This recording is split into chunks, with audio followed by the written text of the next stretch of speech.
Tehranla Vaşinqton arasında danışıqların başlandığı bir vaxtda İran pulu dəyər itirməkdə davam edir.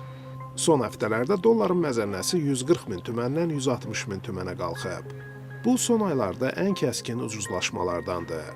Son günlər dünyada qızılın bahalaşması da inflyasiyanı sürətləndirib. بله الان جنسایی که تو مغازه‌ها هستن Hər şey bahalaşıb. Dükanlarda qiymətlər 30%-ə qədər artıb. گرونی داره مردم رو اذیت میکنه. Xalq əziyyət çəkir. Bahalaşma bizim durumumuza da pis təsir eləyib. Sifarişlərimiz azalır. Qiymətlər qalxdıqca müştərilərimiz də azalır. ای داره گرون میشه. İranın keçmiş iqtisadiyyat naziri Ehsan Xandozi deyib ki, yayda İrana endirilən aviazərbələr və son etiraz aksiyaları da iqtisadiyyata mənfi təsir eləyib.